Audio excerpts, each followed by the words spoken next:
ShopTalk, baby. This is the show where it's okay to be you. We're talking from Yale to jail and from the church house to the pimp house. Nothing's excluded on ShopTalk. So if you don't have a phone, I suggest you borrow one.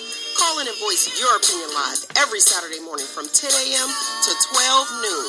Yeah, that's right, 10 a.m. to 12 noon. Don't forget to ShopTalk with your girl, because right here, we keeps it real.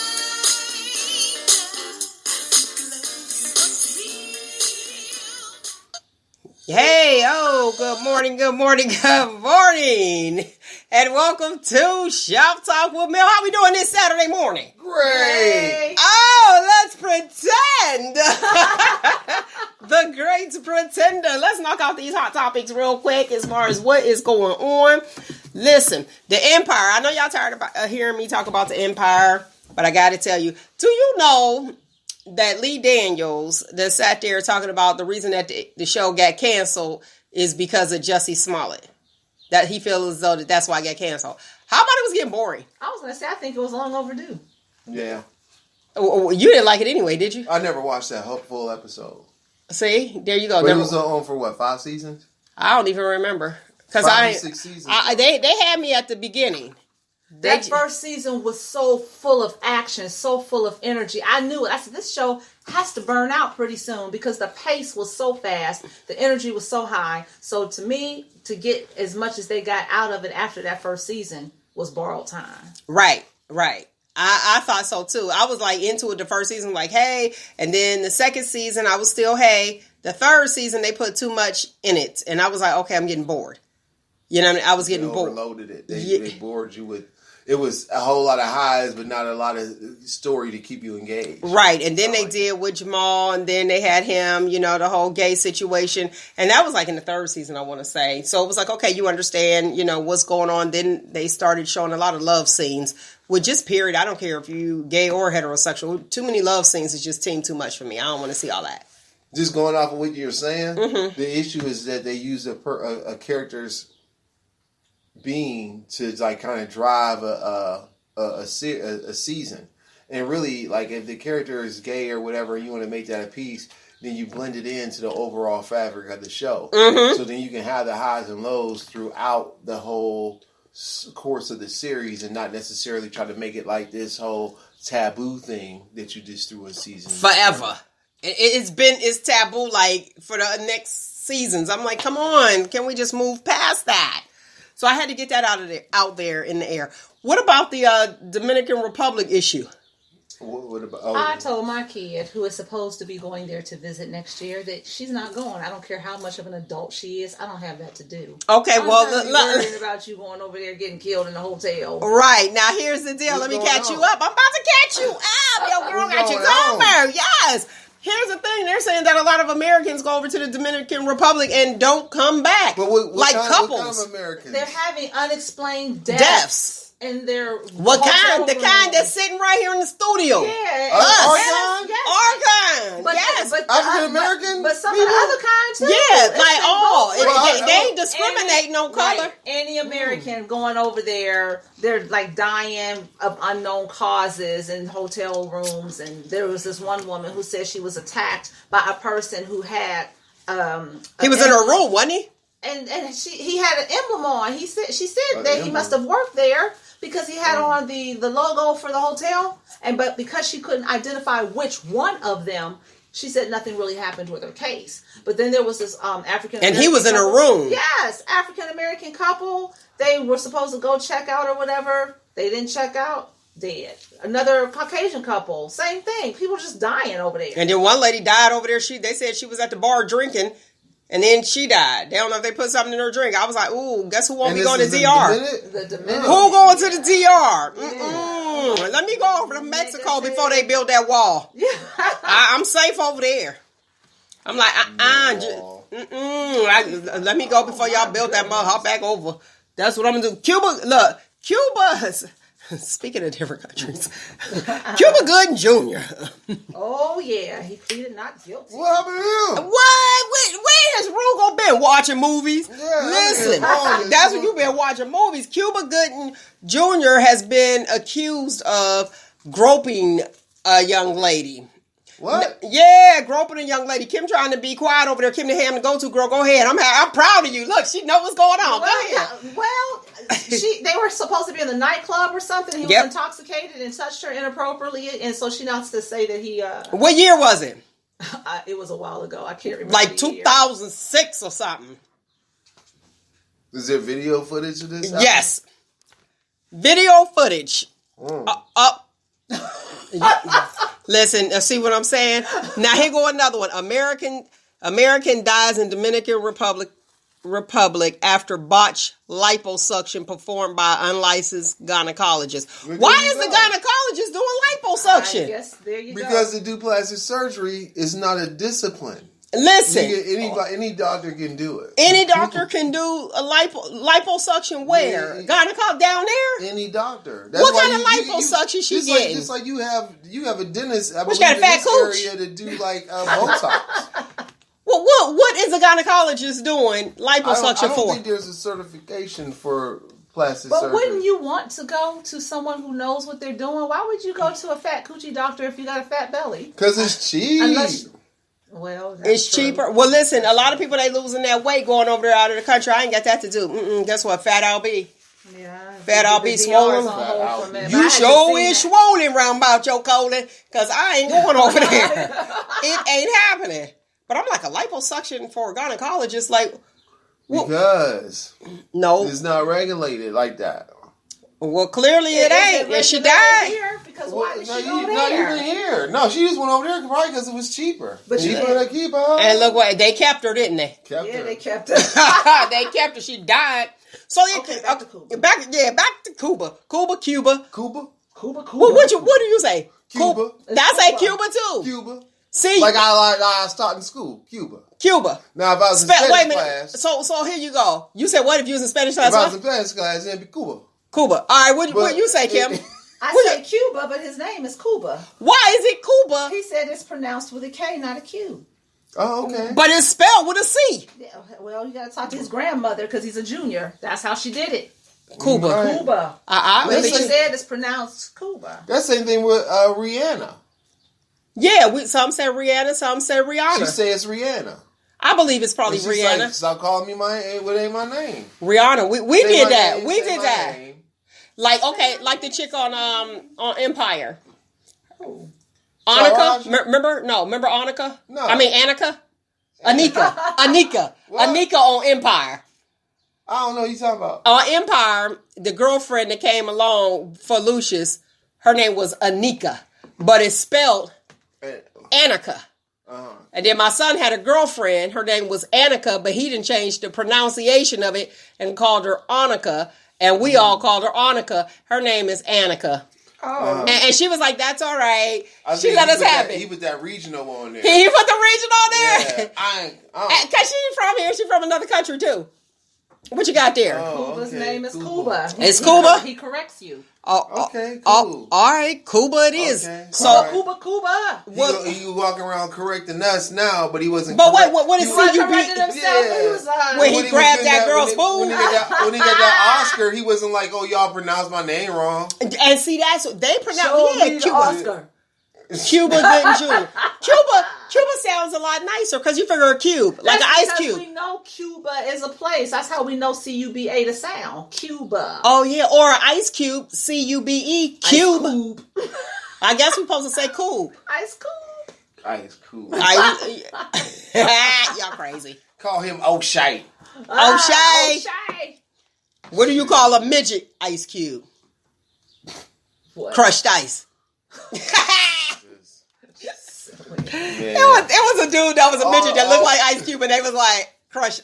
They was like Ice Cube's little brother, crushed ice. I said they play too much. We need to give a disclaimer here.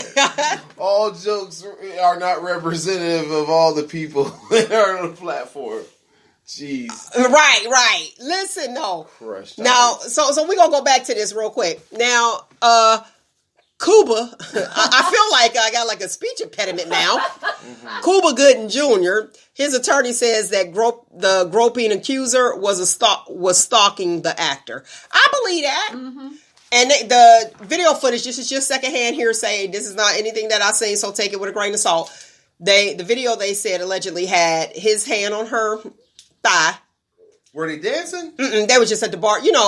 At the bar. I think they were sitting at the bar. Thought he was getting some rhythm from her. Well, no, he was drunk, but like his hand on her thigh, the way that they explained it and the way that I viewed it was like, how you laugh at somebody, you touch them, not to rub somebody on the thigh. Did he rub her on the thigh? It didn't look like a rub to me. It just looked like you communicating with somebody and you just, you just touch somebody. And then she said that he went up and he grabbed her boob and squeezed it and then she moved his hand away.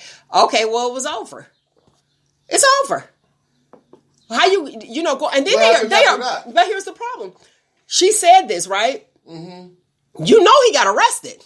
For this? Yes, this! He did. That's when it happened? No, right now, today. The other, what was it, day before yesterday? One day this week. Yeah, day before yesterday. They didn't, he didn't have a bail to pay, but still, you gonna go pick somebody up off a hearsay?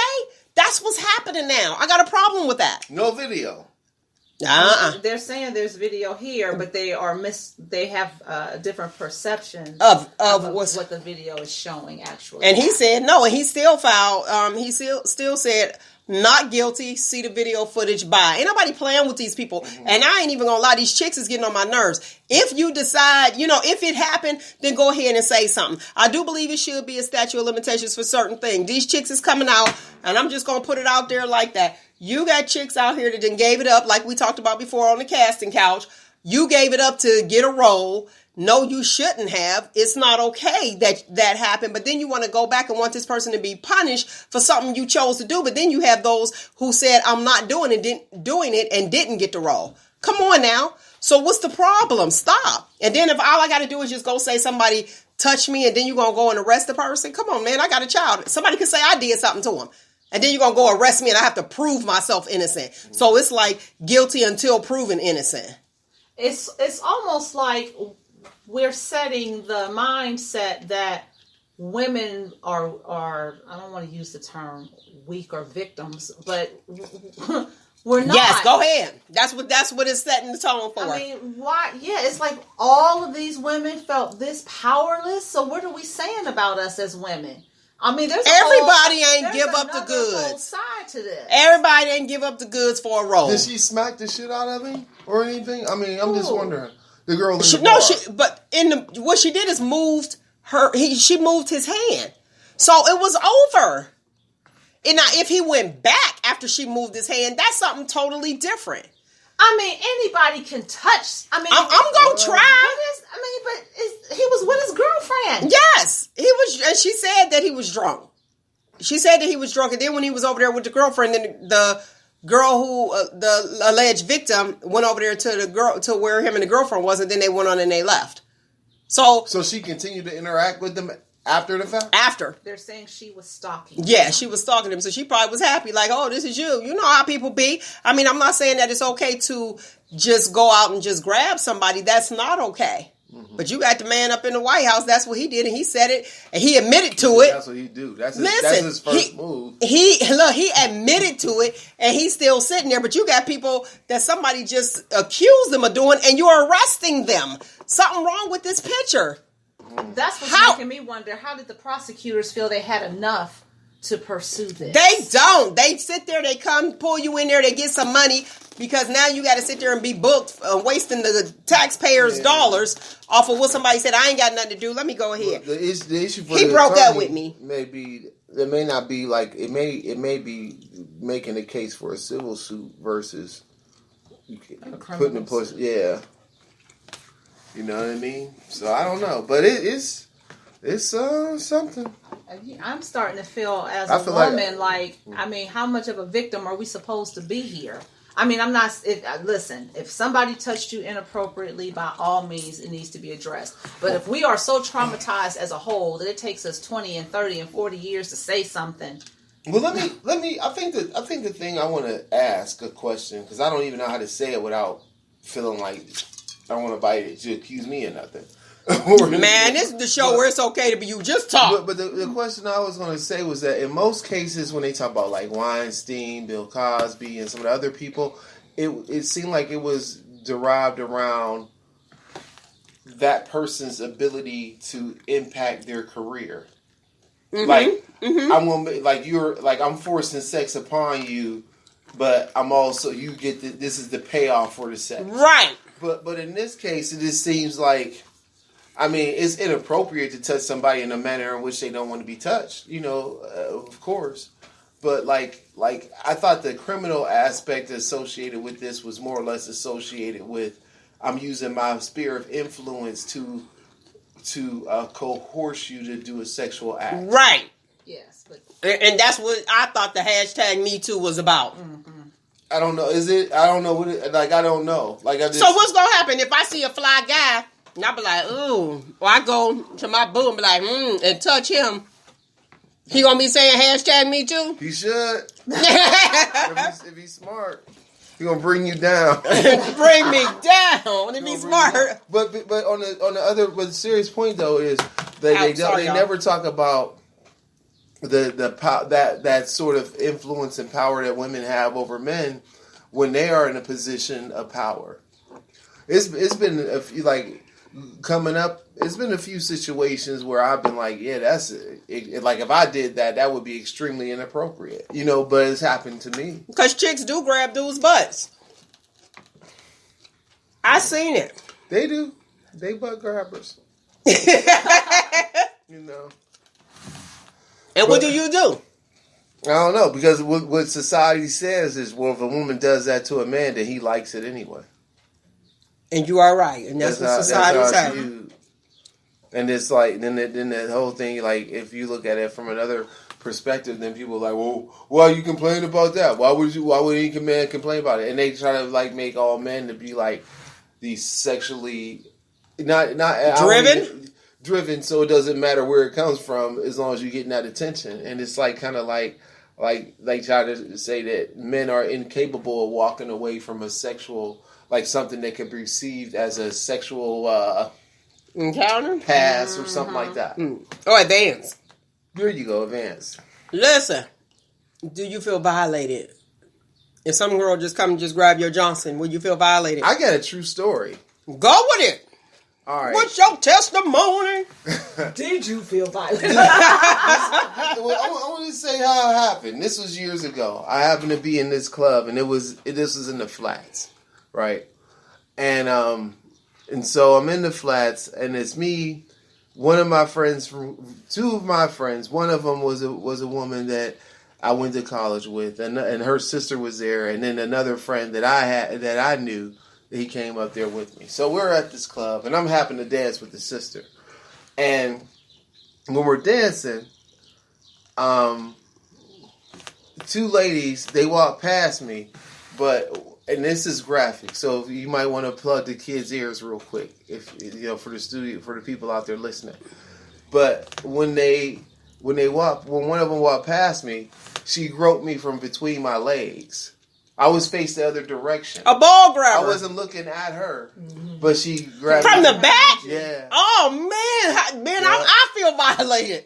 I got to put the salad you turn down. around because you don't even know what's going on. You know So what I mean? What did you do? I when it happened, first of all, there was a shock about it because I'm Somebody bring me the popcorn. Did you know her? No, I didn't know. I didn't know her at all. I didn't know her. I didn't know her or the person she was with at all. Man, that's crazy. Okay, go ahead. Yes. And so when it happened, it was like an initial shock because I'm like, because you didn't really, you know what I mean? Like, I don't know if anyone's ever been, it's hard to explain. I shouldn't be laughing, but this is funny. If you ever been grabbed from behind between your legs, like it's a weird, like I would think it would be a weird feeling for anybody. You know what I mean? But it's like, it was like, what the hell? You know, you like, what's going on? Like my whole rhythm got threw off and shit, and I turned around like, what? And they laughing, walking away. But you didn't know this person. Absolutely not. Okay, so did Absolutely you feel not. violated? I'm in But another. you had to feel I'm violated, in another right? city. I'm in this is when I say the flat. I'm in Cleveland. Was she big and burly? No. They were. I mean, and the Did thing, she be like, and the bam? thing is like this. It wasn't like, okay. First of all, it's like, who do you complain to when something like that happens? The other thing is that, like, if I felt like I had some mojo going on with the girl I was with, am I going to disrupt that in the sense to say, oh, let me mess this up to go with some passerby. So you were talking to another I was woman. just You were talking to you were dancing with a woman? Yeah, I was dancing with a woman. And another chick came from behind and was like, bam. Yeah. Oh, so that was part of her dance move. Straight No, up. she wasn't on the floor. Like I'm on the floor. Straight up cherry picked them. Like it's like wintertime or something. Whatever it was, I remember I had this J. Crew sweater and it was hot, but I had a t-shirt on underneath. Mm-hmm. So I like took it off and it was like tied on me or whatever. And this chick came and she like grabbed me like from underneath my legs from behind. I didn't see her. You know, I didn't see it happen. I didn't see her approach me. Wait. Cause I'm in the, I'm doing my thing. I'm doing my thing. Well, wait. What was you doing? The Roger Rabbit? Was you like Bobby Brown? No, this was How did she get there? This was like 90. This was like 97-ish kind of thing. Okay, so like, you still was like dancing hard like that, but you was just kind of dancing. You know, you doing your thing. You know, boom, boom, boom. You do your thing. You know, whatever that thing is. You know, kind of like you dancing. You dance at a club. It wasn't like we hand dancing. We wasn't hand dancing or nothing like that. Just kind of. Dancing, and that happened. Did you walk off the floor immediately? I looked and I said, "Hey!" I told the girl I was with, I said, "Hey, this lady just grabbed my junk from behind." You know what I mean? And they walked off laughing. Listen, was that? I mean, like it's a shock. It's a shock. You know what I mean? Listen, I'm shocked. Yeah, I got a visual. And I'm like the strobe lights on and everything. Like, bam. Like, this that is was a game of truth or dare. That's what I'm thinking. Like, her girl said, I dare you to go up there and grab that. And I don't know if they did because, I was with that's crazy. Like, some, I don't know, maybe, I mean, I don't know how this happened. But, like, sometimes if you... Did you have on a Carlton sweater? I had on, it was a turtleneck wool sweater. But I didn't have it on. No, I'm trying to see, like, why did they choose you? Well, at the time, I was probably an 8 out of 10. Probably in my mind. I heard that. In my mind, I heard that. In my mind, if not higher, and I'm being modest. Shit, I might have been 11 and a half. But, but it was a different time. You know what I mean? It was like, but it was just kind of like, I was like, man, this is like, that happened. Mm-hmm. And I was just like, oh, okay. How you feel now? Thinking about it, I mean, like thinking about it now, I want to see the video. You want to see the video? That might have been some rich lady I can sue, right? I want to see the video. I'm telling you, man. I mean, it's like it was crazy, but it happened, and then I think the thing is perceived like if a woman does a gesture like that to a man, it's appreciated. And I don't know if that's the case. You said, who do you complain to? Now that's a good question. Who do you complain to? I mean, it's a random lady. Because if you went to the manager, it was like, I want to see the manager. Yeah, this happened to me. They're going to be like, man, bye. Mm-hmm. They'll be like, take his name. They'll be like, what's the problem here? I wish you'd grab mine. See, that's how they would have blown that off. Yeah, but that's happened, though. True life story. Wow. Well, on the behalf of all other women and their terrible mischievous behavior, I apologize for her. Well, thank you. I will accept that apology. I can't see a dude doing it to a chick. From the back, you'd be like, what just happened? I mean, it just, it was like one of the, and they kind of scurried off cracking up. Man, you right, Kim. That probably was a truth or dare. Yeah. They because let me tell you what's bad about that. I probably be the one going horse. Oh, do it. Let me see what happened. I'm gonna sit over here. You ain't gonna do it. You gonna do it. Hilarious. Isn't that terrible? Oh man, I'm sorry that happened to you. Yeah. Hashtag he too. That's what you need to do. Hashtag start the he too movement. Right here. You need to start it. I don't know if those other reverse movements ever work. They always seem like that. They be like, you hear about this it's supposed to be straight Pride Week or something like that. It's the whole month though, right? Straight Pride. Oh, straight Pride. Straight Pride. Like it's supposed to be like a movement for for straight people. Yeah, and another one for I think one about men on the same maybe on the same issue that I'm talking about, but on a but they don't go. Those antagonist movements don't work. They don't work, man. Oh man, listen, straight pride. You gotta kind of change it to say don't judge me for the stereotypical issues that you think men are. You know what I mean? Hashtag that's just way too much. For example, like the movement should be, don't think of men as, deadbeat fathers, or don't think of men as like misogynistic. Don't think it, like, make that movement to have an opening to what it is to be male. You know what I mean? Okay. That builds on the issues of what they say are innate, intuitive, and those things that are called that are nurtured. There's great there's great fathers, the parents that are fathers. There's great, all that stuff. And it's Father's Day weekend. Yeah. Listen, the crowd is excited. That was a great way to segue into this next topic. So, what would you like for Father's Day? This is what I asked for. I asked a couple months ago for a something. I need a knife sharpener, like for food, like a good one. Mm-hmm. Like I don't want like some junk. Like, spend some money and give me something where I'm like, man, this blade could cut through. So you're not interested in a tie? Not that I wouldn't be interested in a tie, because I think the thing is it's the thing. All men need ties. I believe that. I believe every man needs to have a suit. I believe that wholeheartedly. Or guess what? We just broke up. If I go to your house and you ain't got a suit, I'm like, no, we ain't together. So I don't hate on the tie, but I kind of think though this is not the season to buy ties, because ties is already marked up crazy. It's like if you went to the store and it wasn't a sale and you bought a tie, you spend like $40 on a tie. Okay, and so they think like this is a time for men to be giving gifts and people are going to buy something. Well, then you buy a $40. People are buying ties. I don't think this is the right time. What about the grill set? Is that a good gift for you? A good gift for you? I think it depends on if the guy grills. I was going to say, that would be good for you, wouldn't it? For me, because this is how I like to do it. And I probably, I'm that type of person. I thought about grilling today, but not today, but tonight. Oh, man. I'm a nighttime griller. Yeah, you did say that. Yeah. When the deer be sitting on the porch with you. Yeah, I'm a nighttime You were like, what? They were like, turn up. So funny. It was a cat on the porch when we came back last night. and like, my wife went to go answer the door. She's like, ah! And this thing just shot past me, right? Because I got these hedges, so I couldn't see what it was. And when I looked up, it's like nighttime, like 1 o'clock in the morning, because I came back from Columbus. Let me set the scene. His hedges are not normal hedges. They're called trees. These hedges give him his privacy. Yeah. So you won't ride down the street. And listen, here's the thing. These trees are even though. Evenly high. They're about 5.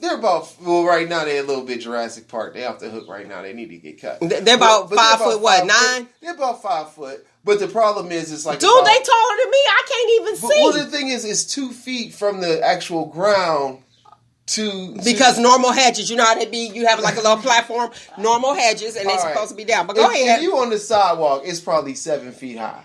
Right. But if you... That's why I said set the scene. But if you on the property, it's 5 feet.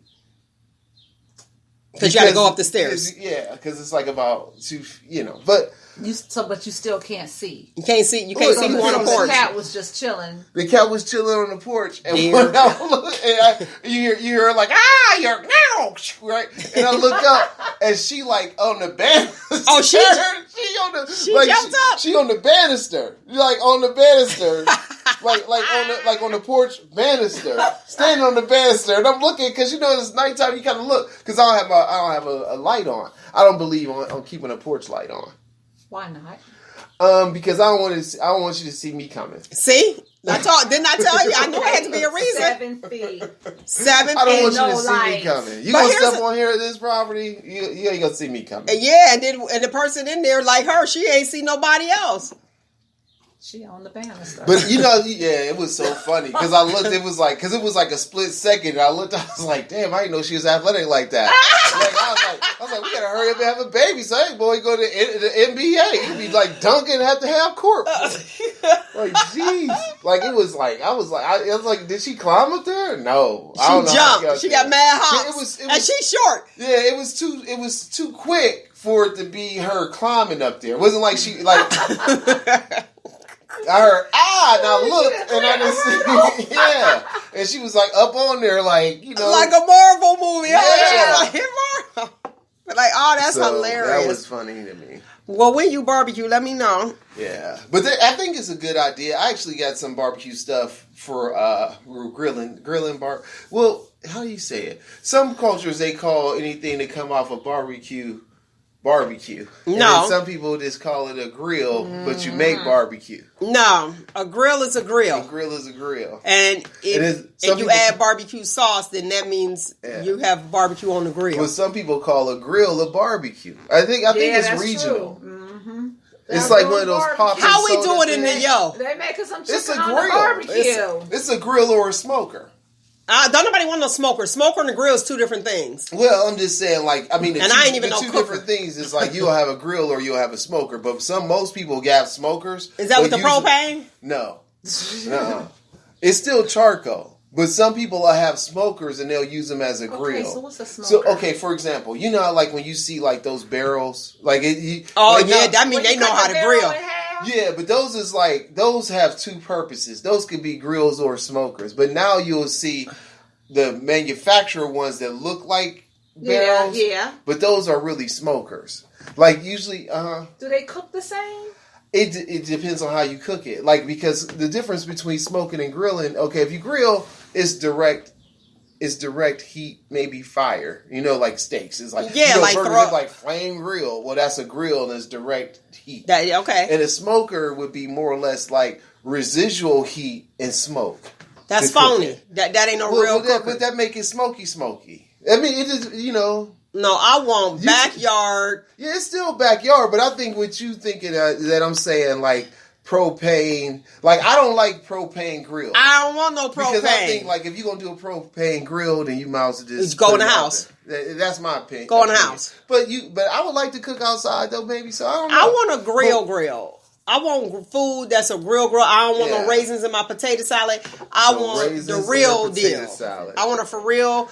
With a phony $20 grill outside, seem like the food be the bomb. Oh, you want one of those that don't come with the top? Yeah, I just want the 3 legs. Yeah, grill sitting on the top. Yeah, that's what I want. That they make the best meat. That new and approved grill, you spend them like $500-600. You be like that don't even taste the same. It don't taste the same. You gotta spend that much. Like I actually want to build like a brick grill. I was just gonna say, I knew people who used to do and put the grill on top of a stack of bricks and grill that way. I know people who used to do that. Well, I seen somebody put a buggy on top of a pit. Yeah, I seen and grill. Too. Turn it on the side. Yeah. Oh, okay. I never saw that. Now that's like that. Those is in circles where you be like, listen, I don't carry a knife, but I'm quick with my hand. Right. Like I'm quick to see trouble. You know what I mean? Right. Some of the best job Bert you ever had off that Sparkles grill. Right. That person that ain't never lost a fight off that buggy.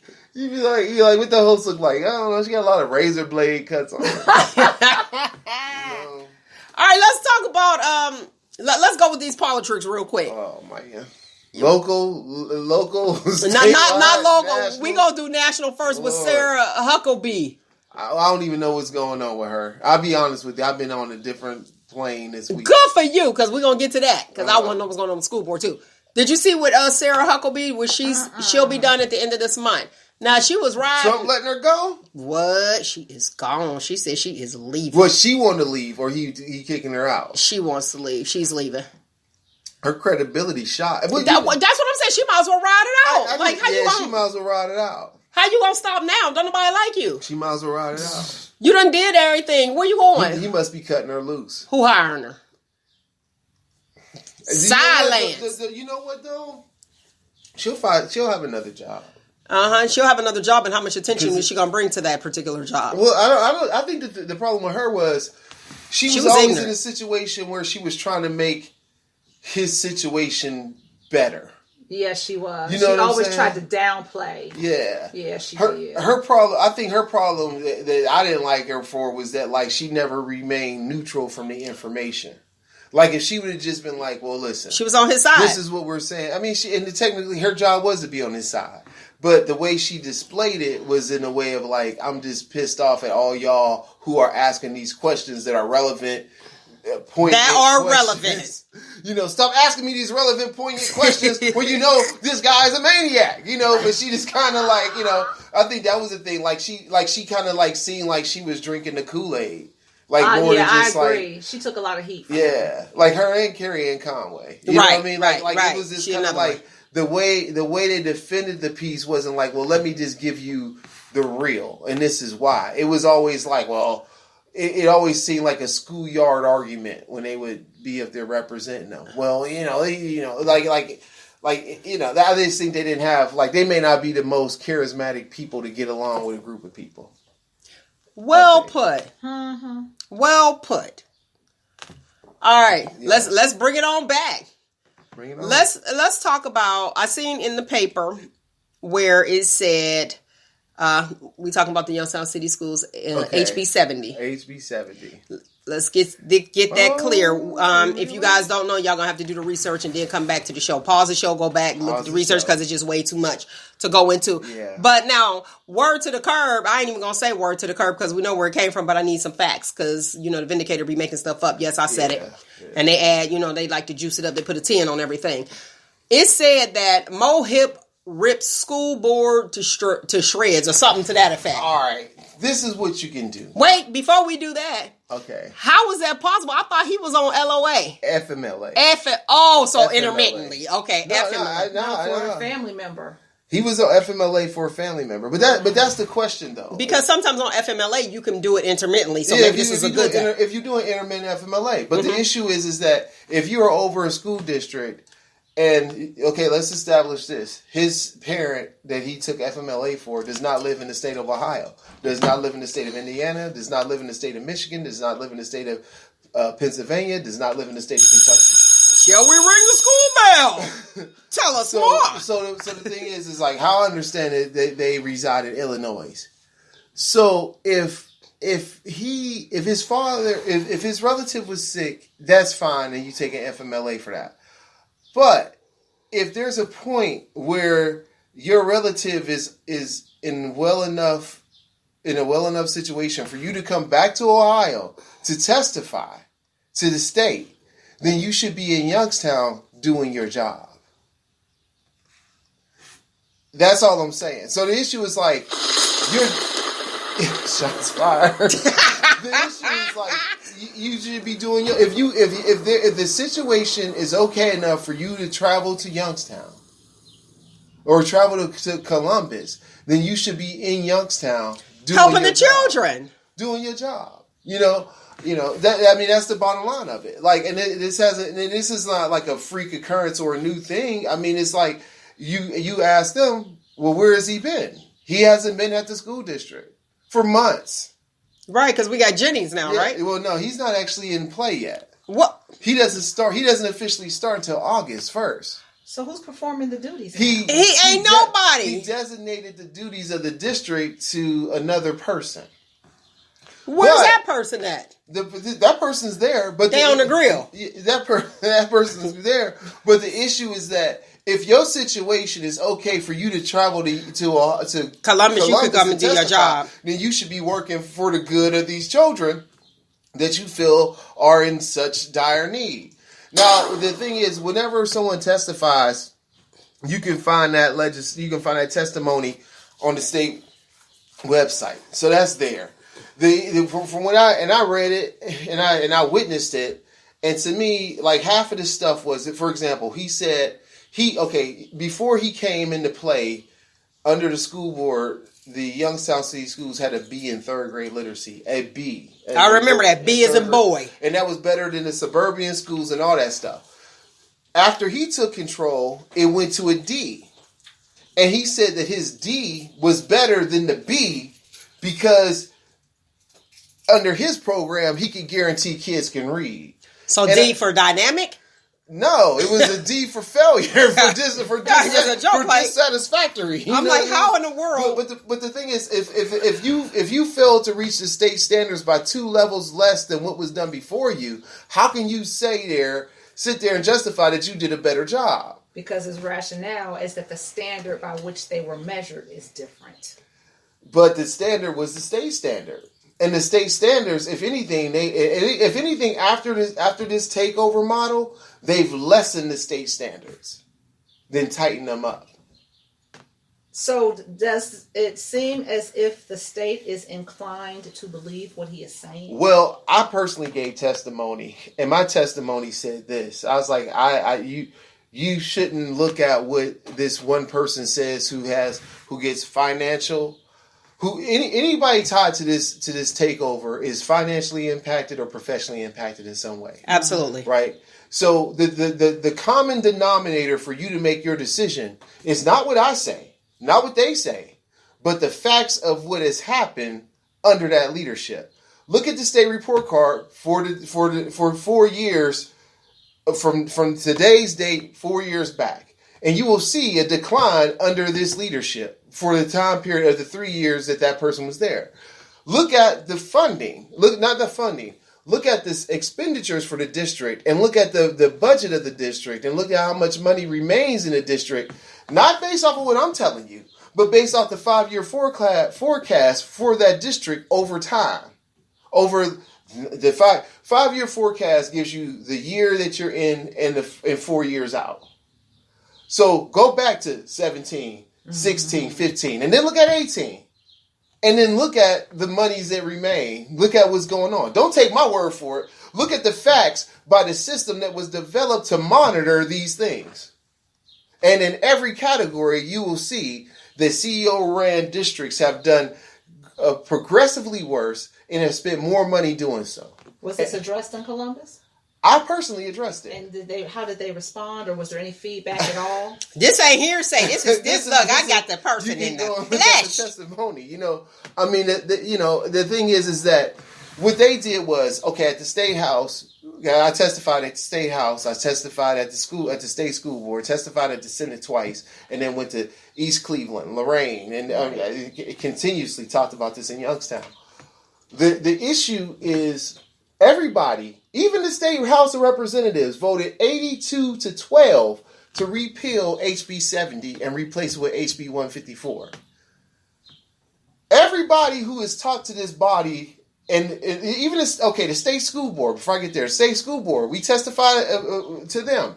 After we testified, and they already know what's going on because they're the state school board, so they should be keeping track of trends and things like that. Mm-hmm. So after the testimony from Lorraine, East Cleveland, Youngstown, all these other people, they passed a resolution to recognize that HB 70 was ineffective and to say that it needs to be repealed.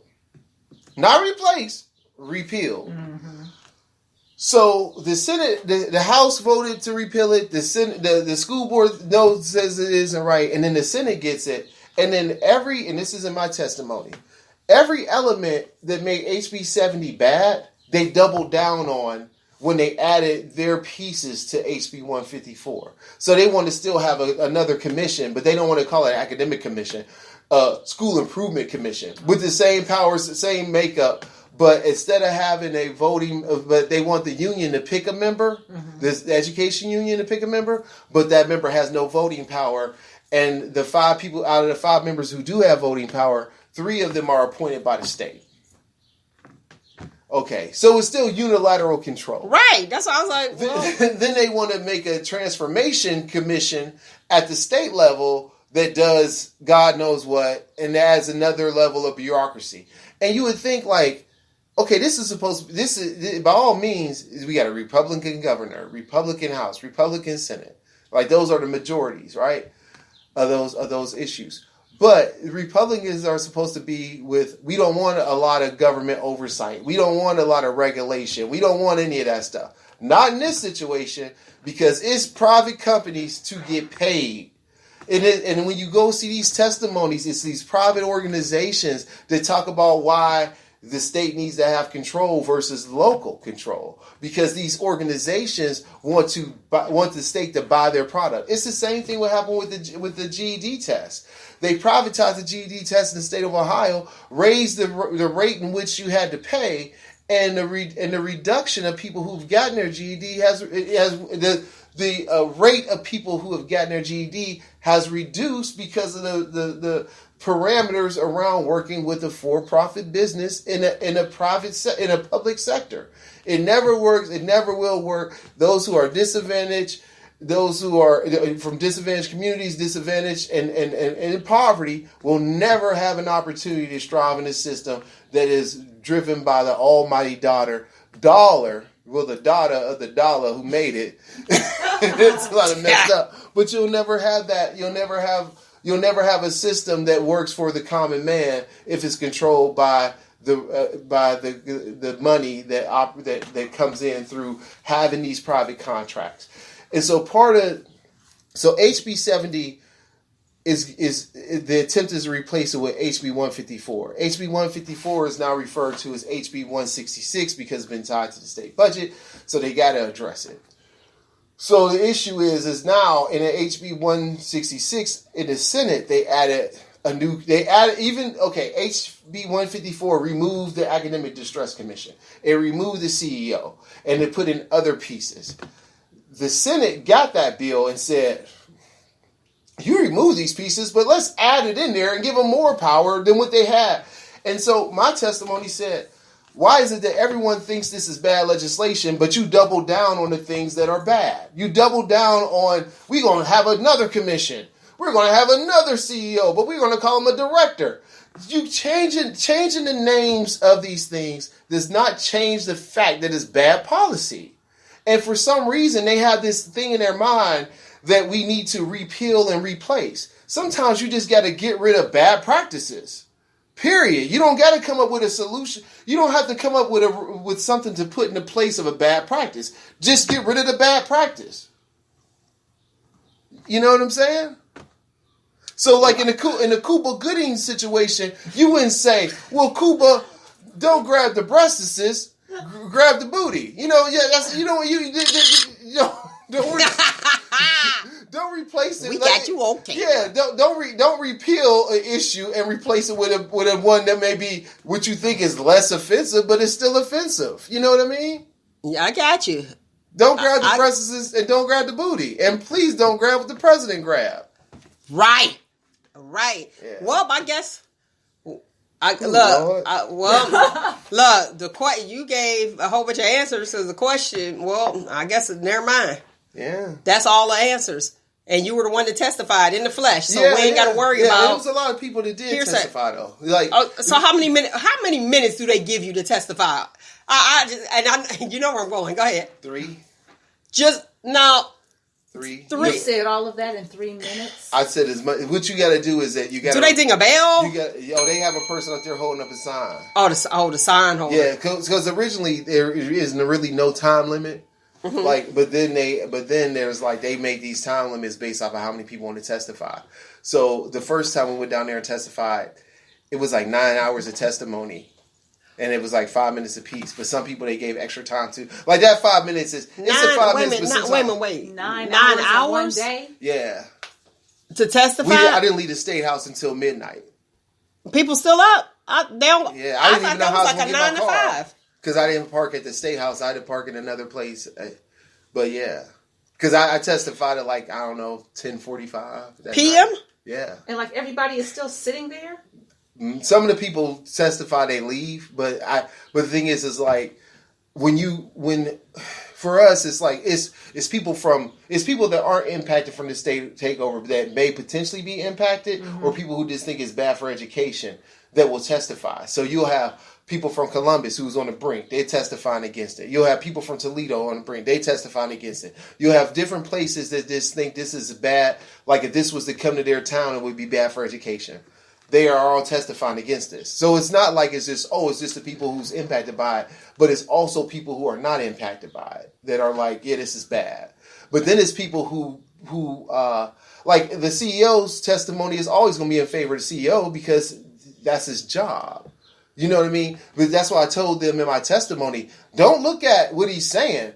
Look at the results. All you got to do is look at the measure, and the measure is the state report card. The measure is the budget that we have in place. Look at those things, and you will find that this does not work.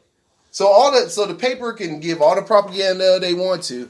The issue is actually do some investigative reporting and look at the numbers. And the numbers will tell you that this is a failure.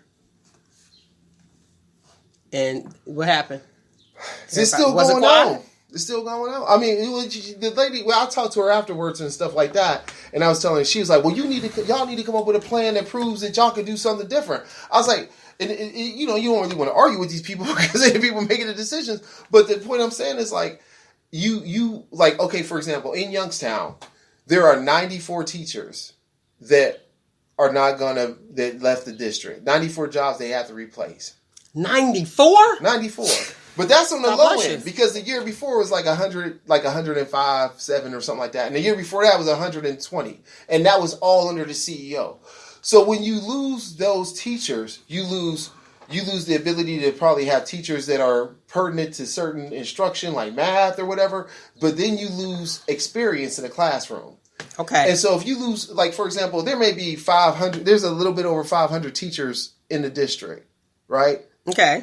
And in 3 years, you will have to replace more than 2/3 of that workforce because they're leaving. And is it for retirement? No, some of it was for retirement early on because the state had a rule in place or whatever. But now it's just been off of just functionality. For example, Mr. Moheb has refused to bargain with the union, with the teachers union. So they're working without a contract for a year. Since September, they've been working without a contract. That's why people quitting.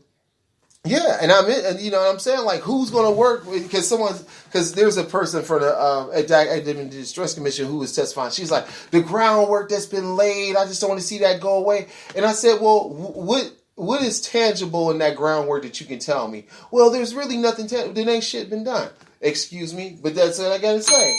If you can't tangibly point to me about what's been done, then you can't argue that it's been done. I did hear how you said it. You must sound like her. Look, that's how she talk. Go ahead. I don't even know. What's going on. I mean, that is been done. Go ahead. Done. So my question is, he's in the process of exiting this position.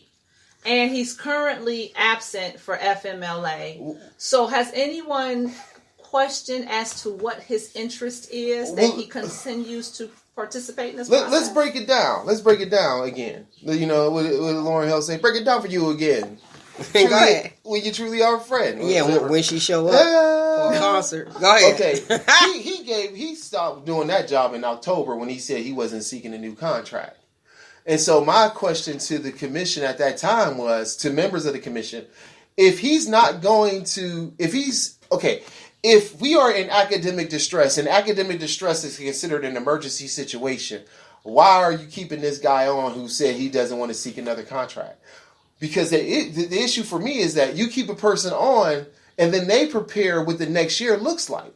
But if that person has no intentions on being here, why would you follow their format when there is going to be another leader that's going to take that place? So in October, they should have said, well, thank you very much. We'll let you go now.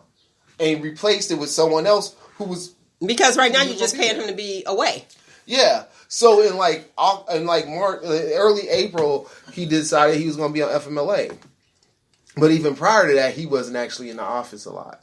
And when I say a lot, like maybe from what I've heard, he would be there like maybe once every 2 weeks. Oh. Yeah. So and the funny part about when he came to testify in Columbus, he had a tan and everything. Now he a brown person, but he had a tan. I was like, look at it. I was like, he been in Chicago. Chicago probably as bad as it is here. You've been in Aruba or something. He been to Cuba. Maybe he went to Cuba. Yeah, I'm like, oh, this dude come here all tanned up and stuff. Because I'm like, we take care of my elders. So he came back glazed. Man, glazed. I was like, look at this turkey, glazed. Glazed. You know what I'm saying? That's hysterical. All right, let's talk about this situation. A woman in a restaurant line, she calls a guy in front of her fat. So guess what he did? Pretty hot and tempting. He bought all the fried chicken so she wouldn't get none. Sweet. Sweet. How much fried chicken was there? Listen, I have no idea. But that was absolutely hilarious. He get paid like he weigh, huh? Right, literally. He buys up all the fried chickens so that she couldn't get none of it. Wow. And everybody like that sweet revenge. So all the people on social media like, guess what? I'm gonna get it. And let's see here. It only cost him $17 that was left. So she had to probably wait for, how they'd be like, it's a wait on the chicken. Mm-hmm. So you'd be like, so maybe that's it. But I thought that was hilarious. I would have loved to have been there. Well, here we go. See what I'm saying? That Mary Jane is something. People can't get jobs. They sitting there talking about something. Well, we have all these jobs available. First, you have people that say, well, there's no job out there for me. They don't have any jobs. Well, they have those jobs, but people just can't pass the drug test. Well, Nevada becomes the first state to ban employers from refusing job applicants based on failed marijuana tests. I don't know who I was talking to, but I said, who was it? Oh, I was talking to somebody and I said, you know what, they're going to have to, when you had a felony. I said, before, it was up there, did you have a felony, yes or no? And then they'd be like, no, we're not going to hire you. They're going to have to start hiring felons because people can't pass the drug test. But now he like... That's a different... What they're saying, no, is a different thing because I can have a dirty urine and still not be... And still function? No, and still not be employable. So let's say, for example, like this. Let's say I got a dirty urine, but I also have a felony for drug trafficking. Well, that's a double whammy. That's two strikes. That's what I'm saying. So but if it's not, let's say you just got a dirty urine, and a lot of people don't know the marijuana stays in the system for 31 days. I would say this, though. So some people don't know that. But you know what's going to happen, though? What? All right. Let's say I'm consumer, Bob the consumer. And as Bob the consumer, I'm in your store or whatever, and you happen to I'm in your big box store, your whatever store, and you happen to have a forklift that knocks over some boxes and they follow me. Okay. And you hired a person who had a dirty urine, and that person's urine is still gonna probably be dirty because it didn't impact them being hired or not. So now I'm injured. Oh, so now that's a good point. They're gonna keep smoking. So what happens when, like, my thing is like, what happens when it's an issue of safety? Like, because no one's regulating on what high is, what weed high is. Like you said, it stay in your system for 31 days. But I assume if on the first day I smoked it versus the 31st day after smoking it, that it may not have that it shouldn't have that impact on me, but it's in my system, right? But if you get hired, you're right. They're probably gonna still smoke. Like it don't even matter. So what stops the liability of having a person? Let's say they slip and fall at work or whatever. If they slip and fall at work, first thing they want to do is send you out for a drug test. Right. So what happens when that drug test comes back dirty? Clearly nothing. So it got to be something. What? I mean, because it's the owner gonna be looking for another job because somebody gonna sue him and he gonna smoke weed because he ain't gonna believe that he lost his job. But his workman lost his company. But his workman comp gonna honor my injury because I was under the influence or perceived to be under the influence based off of having marijuana in my system. Like, those are the answers we need to have. Like, what happens when this happens? What happens when something bad happens? Not what happens when everything... Well, that person only... So you want to be proactive. Let's think about it. Like, okay, I may only be ringing the cash register. So you say, what's the point if they smoking weed? They only doing the cash register. It don't matter. Right? It sure do matter because that's the money. Well, they may say... But I'm saying it don't matter. Not because the job isn't important, but because of the ability to negatively impact someone in a harmful way. Okay. Right. So or be impacted. The most I should get from working the cash register is dirty hands from the coins and maybe a paper cut from the dollars. Okay. Maybe. You know what I mean? I'm just saying, maybe, bagging up something. But what happens when that person mops the floor and doesn't put out not saying because they high, but just let's say they mop the floor and they fall while they mopping the floor. Now what happens to that person when they have to go take a urine test to get workman compensation? Or they got to take a urine test because they get hurt on the job. What happens then? Like, I need to know that answer before I can support legislation that makes recreational weed legal. Good question. Something to think about. I don't know. I don't know either. What you think? We'll find out if we keep paying attention to what's going on in Las Vegas. Well, we don't know if it's Las Vegas, but in Nevada. Yeah, well. I have, this is how I see all this. You can't address marijuana and its issue until you look at legalized alcohol and all of the damage it causes. Because you can't come to work drunk. We split hairs, but how do you know?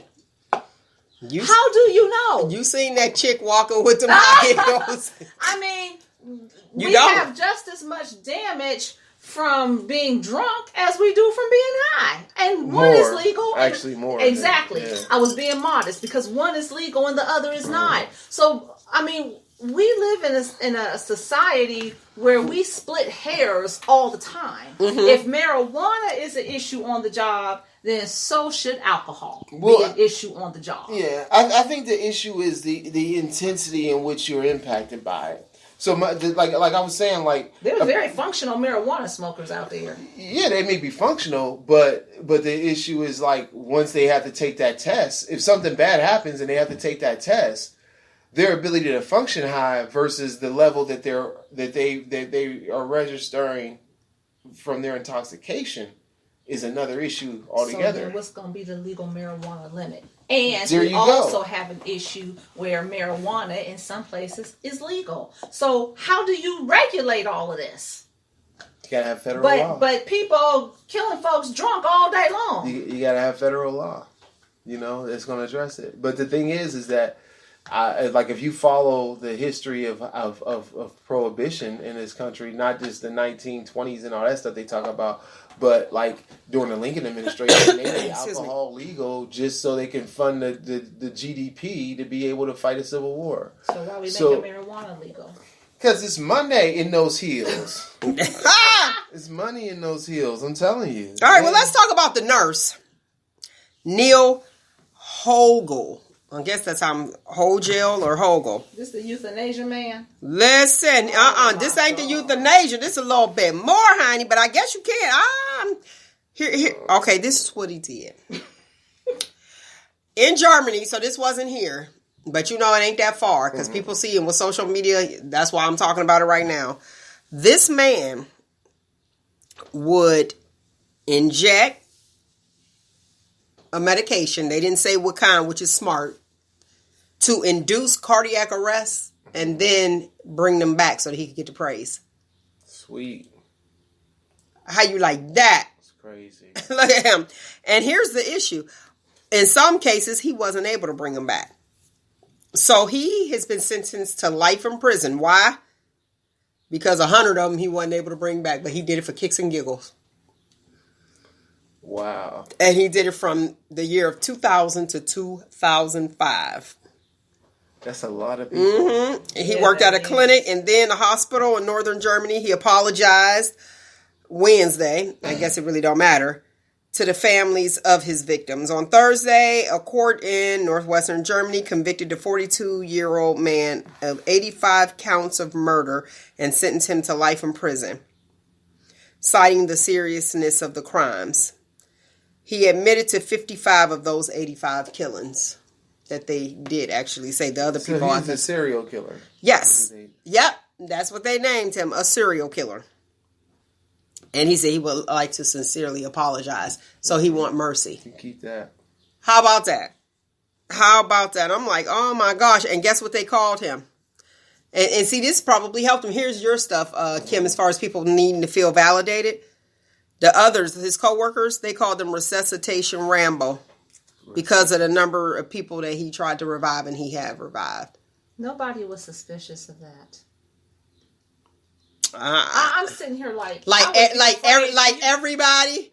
I'm like, you coming to work? Somebody, look, they coming. You know how they be like, oh, we always got to send somebody to the hospital when this person come. But if somebody, you have to do CPR every time you work with somebody. I would be like, if you are a Resuscitation Rambo, you are not my nurse today. You would just think there would be some bad blood. Like, not today. Like an omen over you. Case study, like why y'all, like, what are the conditions that, like, should all these people be having cardiac arrest? Because it doesn't seem like there was any. Obviously, there wasn't any medical reason for it to happen. He said that working in the clinic, it wasn't challenging him. So he decided to just kill people? Yep. Then he should have went somewhere to a war-torn area. And he should have worked in ER. He should have worked in ER instead of the clinic. But he should not be in healthcare. Period. At all. Let's put that out here. Because that shouldn't be the motivation. A mess. Look, I'm like, a mess. Now let's talk about this election. Okay. So I read in the papers, shout out to Mr. Joe T. Rest in peace. In the papers, it said that most of the people that were running independent running independent against the ones that were elected in this last election were excluded or eliminated. Now, I did see in there where yours was eliminated, and it said, the paper read that that you went out to your car and returned 45 minutes later with all of these signatures. And the way that I read it, it was as if you went and signed them all yourself and put these signatures on there. Because I'm thinking, 45, how many signatures did you have, first of all, total? Ballpark. 54. Okay, 54 signatures. Yeah. And it took you 45 minutes, because that's the way I read it. I was like, that's bull crap. That was me. I was like, please, who's going to go outside, and rewrite 45 signatures? Like, something wrong with this picture. How does that work? In my case, it doesn't work at all, because that's not what happened. Okay, but hey, that's what the paper said. Yeah, I know, and the paper never contacted me for comment. Okay, well, let's hear your side. So what I did was I submitted to the Board of Elections information for my side of the story, because what was said was that I was told that it was invalid, and I left out and came back 45 minutes with the information in there. And that wasn't the case. For days on end leading up to that point, I've been in contact with the Board of Elections, and one person only. And so the day of that event, the day of the election, the day before the election, which was the 6th when I handed in my ballots, it was me and two other people. We were having a conversation with this person.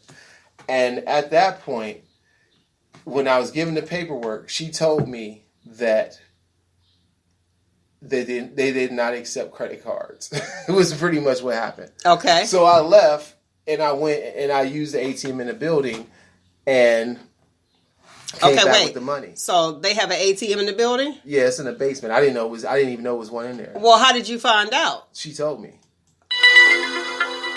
And then what happened? So I came back, So was that the 45? Is that what you think where that time came from? Well, it had to be. It wasn't even that much time. But but I will say this is what happened prior was that she did review my information days before and told me that information needed to be added. Okay. But she didn't tell me that my ballots were not, that my petitions were not valid. She didn't tell me that I need to do new petitions. She just said this information was missing. But that was not on that day. That was days before that. So days before that, if it was brought to me that that was an issue. Go ahead. We checking blood pressure in here. If days before that, if it was brought to me that that was an issue, when I presented it to her and she pointed out what was missing, then I would have did new ballots. Or new petitions. And it would have been done. It would have been done. It would have been a done deal. But the issue I take offense with is that they tried to say I was informed about this and then came back 45 minutes with the added information, which was not true. Not true at all. The only reason I left that counter on the day that I actually turned in my ballots was to go get monies from the ATM, and I actually had my ATM receipt.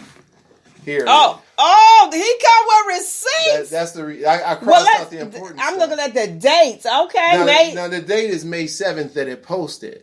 Oh, that's the post. That's the the details. Okay. Yeah, but that was the amount of money I had to take out because I had to pay $45. So you can only take it out of multiples of 20 at that machine. Right. Well, at least I seen that as anyway, that's what I took out. But that's my proof that when I left to go get money. I didn't leave to go do anything with my petitions at all, because days before that she gave me what I believe to be instruction. Okay. And I submitted that, and I'm asking them for a hearing to review this whole situation.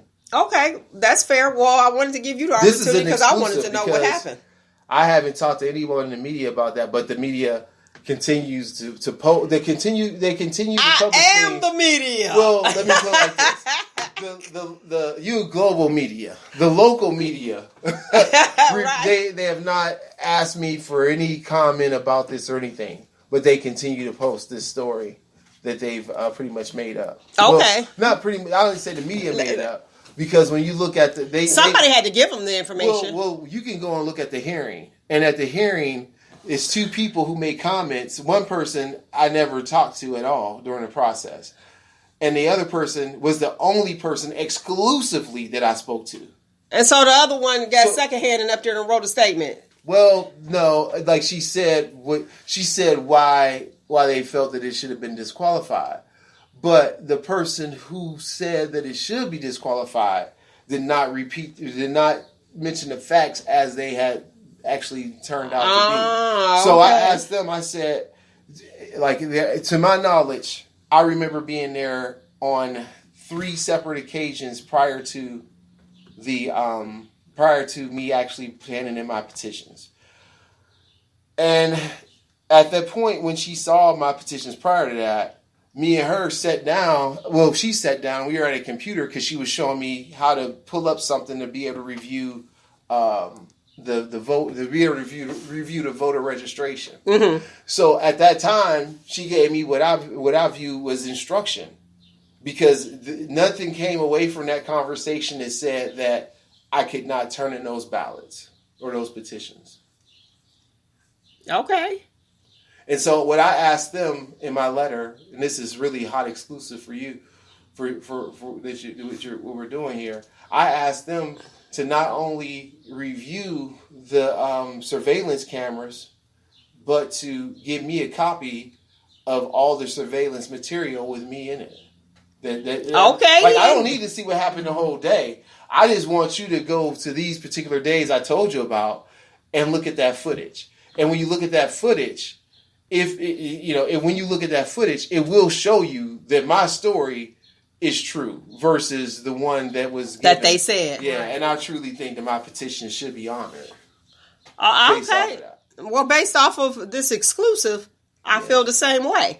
Now, I did learn something else in there, and I don't know if this was true or false, or let me say, I don't know if it was false. Uh-huh. Where another guy who was running independent, that he got disqualified because he filed a Democratic ticket, or he voted Democratic prior. If you run as an independent, you can't vote in the. Okay, let's say it like this. I ran as an independent, so I can't vote as a Democrat or Republican, but you can still vote. You just have to ask for an issues only ballot.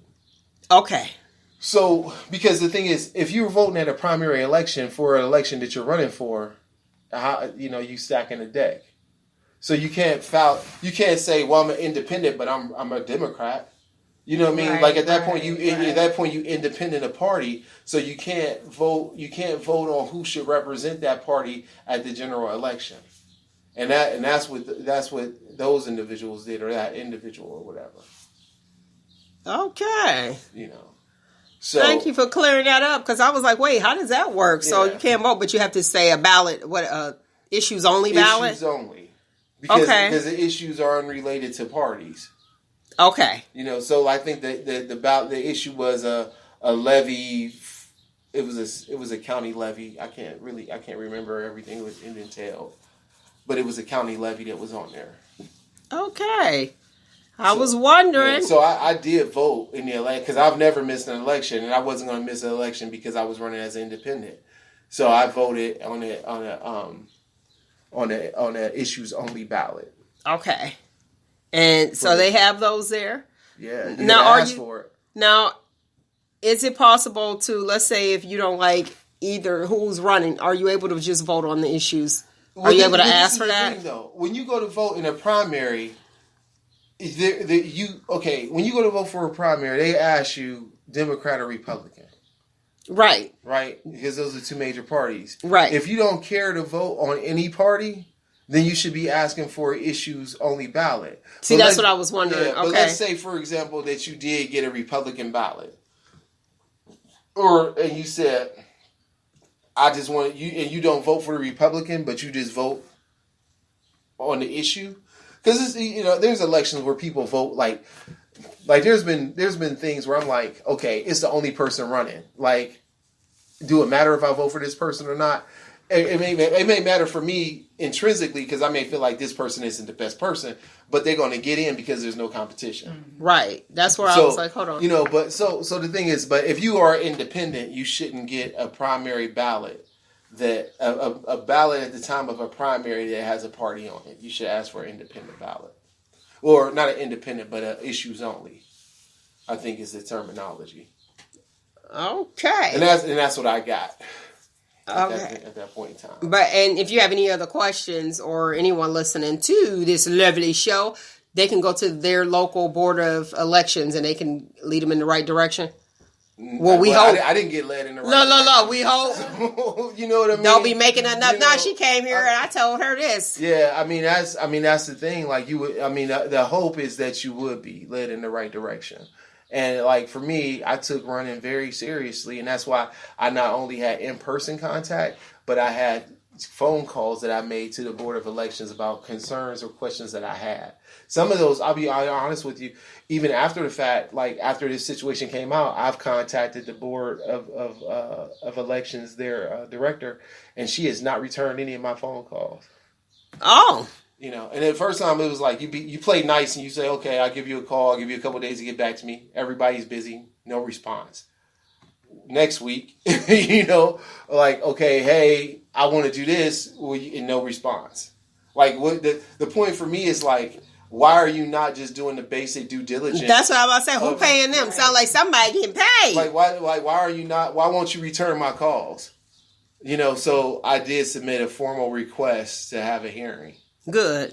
Because for me, the issue was that how the events were laid out, I don't want people to challenge my integrity off of this issue because it has nothing to do with me.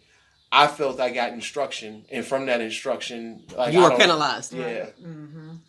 Yeah, I was penalized because even if what I did was a no-go, I should have at least been given the opportunity to say, hey, this is wrong, but this is what you need to do. And you bring it back at this time.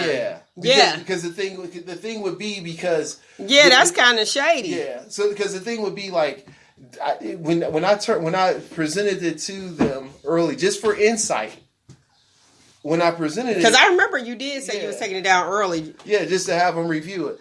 And so at that point in time, it was not told to me, these petitions are invalid. It wasn't said to me.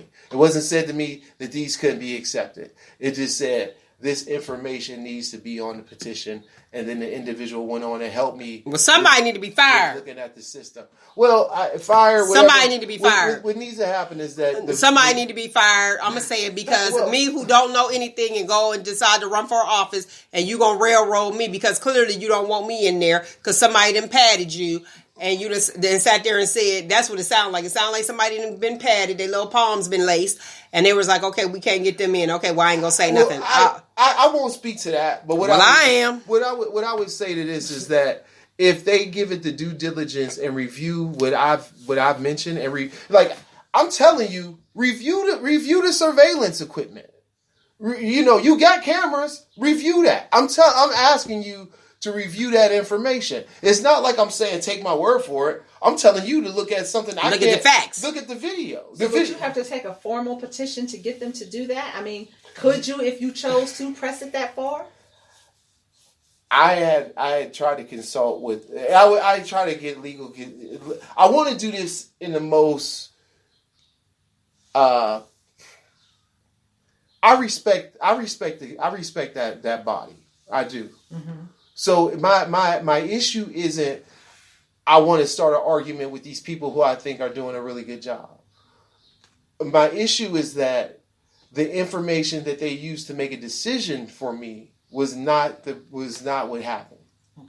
And what I'm saying is if you review the surveillance equipment for the time period from the 21st of August till the 6th of May, you will see my level of interaction with that one staff member. Not many, just that one staff member. Like so when they say, well, you walked out and you came back a half an hour later or whatever it was with the information, what difference would it make if I'm turning into the same damn person? I'm seeking out the same person to give the information to. What difference? Like that? Like it wasn't like I went. It wasn't like I said, "Hey, Jan, why don't you do this instead of Lacey?" It wasn't like that. It was. I sought out the same person. You know what I mean? So that's the thing for me, was that it wasn't like I was like, "Oh, let me try to pull a fast one" or anything like that. It had nothing to do with that. Because that's how it read. Yeah, but it had nothing to do with that. Uh-oh. And the day that they said that I left, the only reason I left was to go get money because they don't take credit cards. And I didn't have $45 on me. And unless I'm going somewhere, I never have $45 on me. I don't know. Maybe other people carry $45 on them. I don't. I don't think too many people do. Hey, listen, we will be right back with Roogle the Movie Guy. We're going to talk about Mr. Council, Lynn Council. That was 86-year-old man that was to be lynched, and things didn't work out. He said God took over. So you're listening to Shop Talk with Mel. Keep the radio dialogue right here on your Spreaker.com/Shop Talk with Mel.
All right. We are back doing it up. It is that time.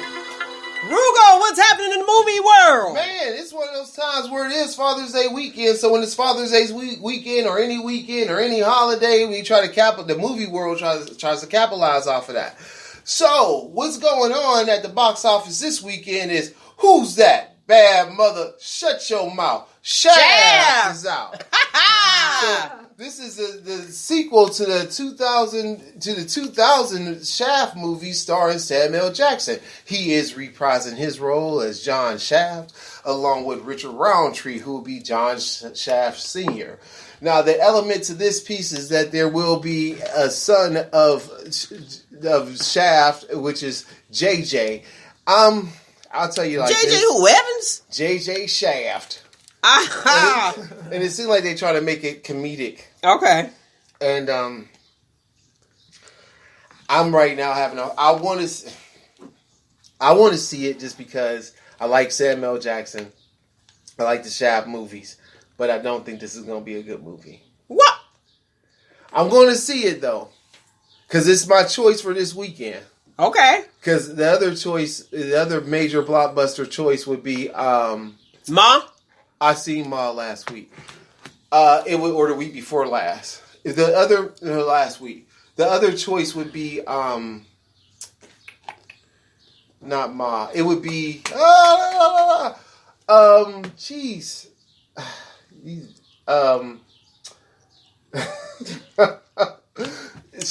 Okay, there's Shaft, and then there's what is out this weekend that is something I do. Oh, Men in Black International.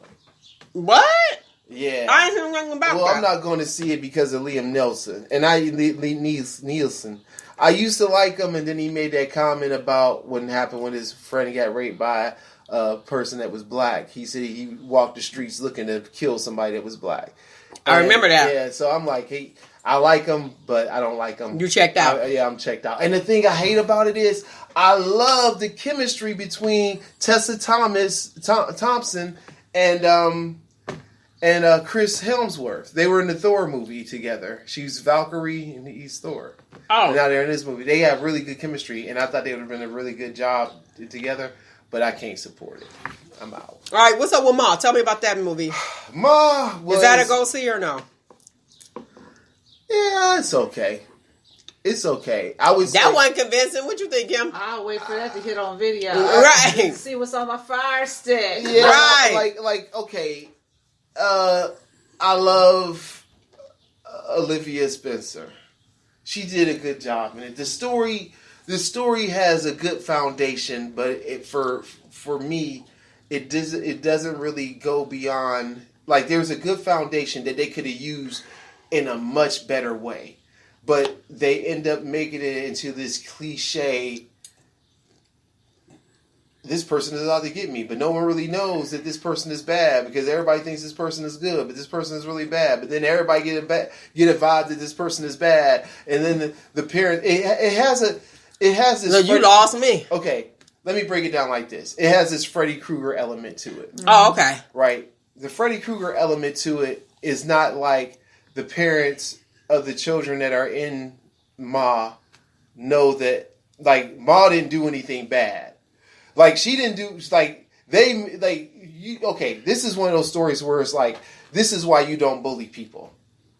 Because people who are hurt, who don't know how to handle their emotions in a certain way, may find a way to get back at you. And this is that story. Like, be nice to people who deserve to be treated well. Okay, because they're coming back. But they chose not to treat this woman well as a teenager. And so from that, there becomes this thing where it's almost like her, like it becomes this thing about her wanting to be in the in crowd, but the in crowd that she finds are the children of the people who treated her bad. But it becomes sinister when those people start to not when they show the same things that their parents did. Yeah. Okay. So they're their parents' children. In a sense. In some of the cases. Okay. In some of the cases. And not really strongly, because it's not really the kids as it would be that next generation. You know? Mm-hmm. The story, like, it's an interesting story to see. Is really, I will say like this, in some cases it's formulaic, in other cases it's predictable. Okay. And on a scale of 1 to 10. And this is because I really want to give love. I'm going to give her a 6. Oh, because you like her. That's because you like her. Yeah. So but for the movie. Yeah. I'm going to ride this one at like a 6. Okay, now I got a question for you. Yeah, I'm just going to, because it has the elements to be a greater movie than what it is. And they fall short of doing that. Okay, I have a question for you. I don't like horror films, but you did mention it was on the cusp of Freddy Krueger. It's not like that. But tell me this. This is my question for you. Yeah. No, but here's my question. Why did Freddy Krueger become Freddy Krueger? Like, I know the history like Jason, but what happened to Freddy? Did he get burned up? There's two things. One was that he actually tried to he was raping and killing kids or something like that, or the parents thought he was the one. But I think this is where I get caught up in the lore where I don't know if it's true, but I think Freddy Krueger had did something, or they accused him of being the person. So the parents did vigilante justice, and they burnt him up and all that. Oh, okay. Because I was like, wait a minute. That's why okay. Yeah, that's his thing. All right. Okay. All right, Kim. But it's not like that. Okay. I just wanted to. I was like, oh, let me wonder what the story of Freddy But Krueger is. the reason why I said that is because how the parents never really, in Freddy Krueger, the parents never tell the kids about the bad that they did. Oh, okay. You know, because they grew up. Even though if they did it for a good purpose, they never really said like this is what happened. And that's the kind of thing. It's like this. It's like this communication. So is that barrier. that? So is that I did it, but I'm not guilty? Well, let's say I did it, but I feel vindicated in my actions. Okay, it was okay. Okay. Yeah, because you know some people like, hey, I'd be like, I did it, but I'm like because you think about because you like there. I mean, everybody probably has uttered this sentence. I know I'll go to jail, but it'll be worth the time there.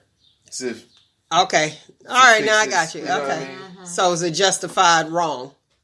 Yeah. Okay. All right, Kim. Let's talk about Lynn Council, Mr. Lynn Council, the man that was alleged to be, well, it wasn't even been alleged because it came out, to be lynched. Yeah. I can't figure out in reading this, how did he get away from the people who tried to lynch him? Did they let him go? Did he walk away? It never says. But I have mixed feelings about it. I'm glad that, they're saying that it was wrong, that it should be righted. But at the same time, there's so much humility from him. I'm glad that you are, welcoming me to be a part of the department and that you're acknowledging me and let's hug and kiss and make up and it's like, I don't know. I have mixed feelings about it. I mean, I'm glad that, he's been recognized for what he went through and that there's been some type of reconciliation for it, but I don't know. I don't know how to really address that. We always have to find humility in our own victimization. That is true. I would agree with you. So is it like, when I read it, I looked and I was thinking, I said, an apology, words. I feel as though that's not enough. But what do you do? And that's why I'm stuck. Because, okay, after all these years, he's 81 years old. What would make us feel better about what happened, if not just an apology? I don't know the answer to that. Are the people still around? Ma. She said Ma. Pa. Pa. He'd be like, I'm hunting you down now. Pa. Are the people who did this to him still around? No, they were. I think they were older, and he was a lot younger. So no, but I'm sure if he's 81, then they're probably gone. But they probably got offsprings. Pa. Well, they should know. They should know what their parents. They should know what their. Okay, so then in general, because it happens often enough, it does. Where I in general, is an apology just enough? Mm-hmm. While you're putting sexual offenders in prison. Is it just enough to say, I'm sorry, we're sorry? Should these people have to stand toward justice posthumously? I mean, what would we be satisfied with? In any situation where people are wrongfully accused, where a woman says, this man really didn't whistle at me and he was beat to death. I mean, when will we say we're satisfied? You talking about Emmett Till? Yes. So when will we say we're satisfied? I just don't know how to address that because I have mixed feelings about it. Because, of course, we're supposed to forgive. And if he forgave, then we should be okay. And at least it was brought to the forefront and is being addressed. And, we don't do that here anymore or all that. But still, there's some undercurrent that says, okay, but this still changed this man's life forever. And is that enough to say it's okay? Or we, apologize, and what happens to him? What happens? What and then to say you'll be forever part of, even though, yeah, all of that. You'll be forever part of this department. Yeah. I don't know if that would be enough, but I get they're trying to right their wrongs, but you really can't. They didn't do it, so you're a different person. So thank God you're a different person, and thank God that we Well, I thought we evolved, but now we got 45 in there, and it's all coming out. And let me tell you something. A lot of people don't like the fact that he's in there. Let me tell you, I thought it was a nightmare. I thought it was dreaming. I was like, wait a minute, what happened? I felt sick the next day. But guess what I noticed? He came up there, he got in office, and it has definitely been a time of exposure, because guess what? Everything that we have been saying for a long time, that racism does exist. It's like, oh, no, it doesn't exist. Oh, no. I'm like, oh, yes, it does. It was revealed. Everything is like revelation. Everything is being revealed. The racist, every ignorant person and thing, it's like ignorance just said, finally, I can be released. That's where I was at. I'm like, so I guess it was a good thing that he was in there, but now he need to get out. So y'all make sure y'all get out there and y'all vote, and y'all really think about this, and don't vote for Harambe, because you remember a lot of people voted for Harambe. Mm-hmm. And I think that helped them get in too. The clowns playing around like, I don't like either one. I don't want Hillary, and I don't like, because there was a lot of gentlemen who refused to vote for a female. Right. Because there's people that think that way. They say that's really a lot of what got him into the White House, was that there were just some women people who were not ready for a woman president. But back to this case, maybe they should name a street after every person who it has. They have up to 300 people. Mm-hmm. That's what I read. They have up to 300 people. So just name streets after who have been wrongfully done. No, they didn't. But I'm saying 2 name streets, so I guess that'd be like the whole city. They just named it.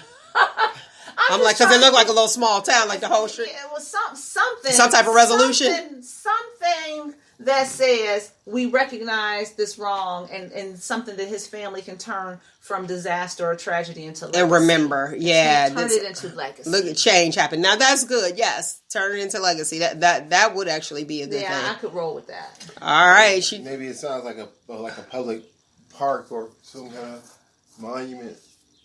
A public park is a good idea. Yeah. That's what they did. They switched over to Nick Johnson. Remember, it was Bailey? It still is. If you say Bailey Park, everybody knows. Because Nick Johnson. Who is Nick? Who is Nick Johnson? I knew at the time. I used to ask. I can't remember who he is. Nick Johnson was. I know he was. He might have graduated from Ursuline or whatever. Okay. I don't know what his. I don't really know what his contribution was. That they wanted to change the name of the park. I don't know. It seemed like once they changed it, they took the swings out. So who was Bailey? Bailey had swings and a sandbox in the pool. I know. I think it was the Ursuline, because they used to do like a fundraiser for him. Okay, not for him, but a fundraiser on his behalf. Okay, Nick Johnson. I don't. Yeah. Well, we need to get down and find out who Nick Johnson was, and open it back up and put some swings down there and make the baseball field right and put a pool back in there, because they straight up just shut it down, and that was like one of the better pools. Yeah, I can't remember that. I think they had an issue with it was either maintaining it, or there was an error in the way it was built. There was some issue with it. Oh, man, because I liked it. That's why they didn't maintain it. All right, Shop Talk question of the week. Are we ready? Ready? She's ready. Would you... Listen, this was wild. Okay, my sister died. I'm going to tell you just how it was presented to me. My sister died, and I am now in love with her husband. Should I date him? Well, let me put it this way. She said that they were dating, but they want to come out publicly. How long has his sister been dead? 4 years. Any children? No. No, they don't. This close, ain't it? So her dead sister doesn't have any children? The deceased sister, yeah, she has children, but they're grown. The relationship started after death. Yeah, the relationship started after death. Uh-huh. It started after death. I don't think it started before at all. I just don't. And he shared it too. He said no, because I asked him when she said the name. Didn't it used to be like when they came up with that thing, Am I My Brother's Keeper? Man, go sit down. Go sit down. You don't get off my phone with that. Hold on. But wasn't there like a piece with that? Like if your brother, let's say it's 2 men, the brother has a family, he dies. He's supposed to take care of his brother's family. Yeah, he's supposed to take care of him, not bone him. I don't know if it was like that. I think the intent was you took all of that household. Yeah, I don't know if it was like, I could be wrong. The entire household. I could be wrong. I could be wrong. Because I do know somebody. But I thought it was as if you acquired that family as your family, not as like. Hey, if you acquire as your family, that's your family. Well, what I'm saying is like, yeah, but that wife now becomes your wife. That's what I thought. But I could be wrong. Is that true? Am I right about that? So I am. I'm about to call my sister now. Let me tell you something. I will haunt you to the end of your days.